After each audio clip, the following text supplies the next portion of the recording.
ازيكم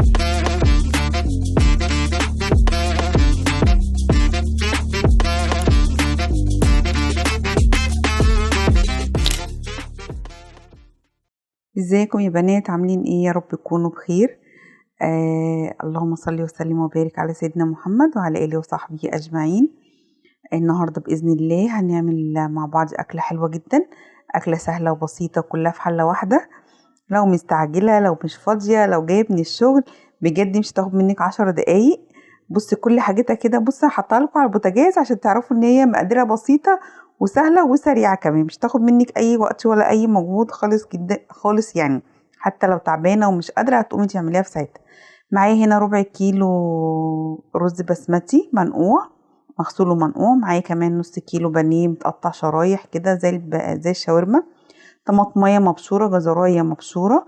معايا فلفل الوان، ومعايا كمان هنا التوابل بتاعتي: كركم، ماجي فورية، توابل كبسة حلوة جدا، ملح وفلفل، قرفة خشب حتة كده صغيرة، كام عود قرنفل على كام عود حبهان. بس عديهم كده بس عشان ما يروحوش يعني منك في الاكل، وتعرفي تطلعيهم بعد ما تخلصي الرز. وكمان كان معايا طماطم وفلفل دولت. وهكمل بقيه المقادير وهنعمل سلطه الدقوس، هبقولك المقادير بتاعتها شويه كده. هنا بقى معايا حله حطيت فيها بصلايه متقطعه وسط، وكمان معلقه سمنه على معلقه زيت.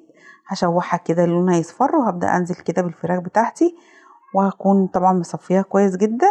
وهبدا بقى اشوحها لحد ما لونها يغير وتنزل كده ميتها، بس انا هعلي عليها عشان مش عايزاها تنزل ميه معايا وانا يعني بشوحها. انا هنا عليت النار، وهبدا بقى اقلب فيها شويه كده لحد لونها ما يغير، وبعدين نكمل باقي الوصفه بتاعتنا.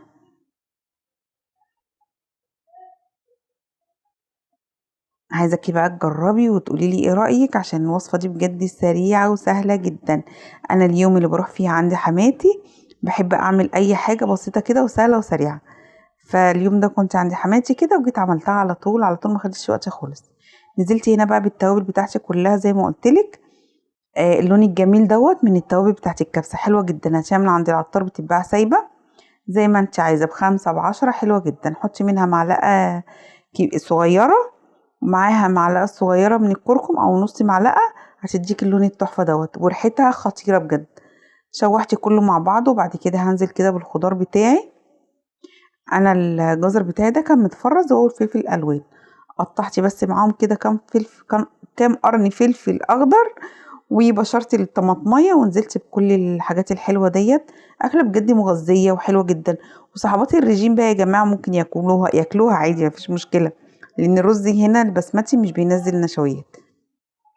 تقدري تعملي النص كيلو البانيه دوت على نص كيلو رز، هيرمي معاكي طبعا كميه حسب عدد افراد الاسره، وهيديكي يعني ايه كميه حلوه جدا. انا الصراحه عشان كان عندي في الفريزر ما رضيتش اخد منه وارجع اشيله تاني، فعملته كله. تقدري تستعملي كمان رز مصري عادي، مفيش مشكله برضو. هبدا كده معايا كوبايه ونص هنا من الميه، هنزل بيهم واحده واحده، ولو احتاج مني ميه تاني هحط، لان انا طبعا كنت نقعيه بتاع 10 دقايق ربع ساعه، فطبعا مش هياخد مني ميه كتير. وكمان حطيت بعد كوبايه ونص حطيت ربع كوبايه كمان، يبقى خد مني كوبايتين الا ربع ميه، عشان كنت نقعاه. ما تنزليش بالميه مره واحده علشان ما يعجنش منك. هو طبعا نزل طبعا ميته الخضار واللحمه، الخضار والفراخ، فطبعا مش هنزود ميه كتير. ظبطي بقى الحياء بتاعك، وظبطي الملح بتاعك. خلي بالك ان احنا حاطين ماجي، والتوابل الكبسه فيها ملح برضو، فما تحطيش مره واحده كده برضو الملح بتاعك. ولما تخلصي خالص نقي بقى كده القرنفل ونقي الحبهان، عشان ما يجيش بس ايه مع حد وهو بياكل. اول ما يشرب مني كده هبدأ بقى اوطي العين وانقله على عين تانية، واوطي خالص لحد ما يكمل السوا بتاعه. سلطة الدقوس حطيت في الخلاط الطماطم والفلفل الرومي، وحطيت خل وليمون وملح وفلفل اسمر، وكمان شوية بابريكا، وحطيت شوية مية وفصين توم، وخلاص على كده، وضربتهم بقت احلى سلطه الدقوس. هنا بقى هعمل لكم حبه توابل للبطاطس حكايه بجد، جربيها وهتعجبك جدا. حطيت ماجي فوريه، حطيت بابريكا مدخنه، حطيت بصل بودره وثوم بودره، حطيت كمون، كل الحاجات دي. حطي معلقه صغيره. حطيت فلفل اسمر والملح بس اللي هنكتر منه شويه عشان الملح هنا اساسي. حطي بقى كام معلقه ملح براحتك، حابه تزودي الكميه دي زوديها مفيش مشكله. يعني انا شويه كده وهزود حبه بابريكا تاني عشان انا بحبها لونها يكون احمر كده وجميل. بتحبوا الشطه حطوا شطه، براحتك جدا.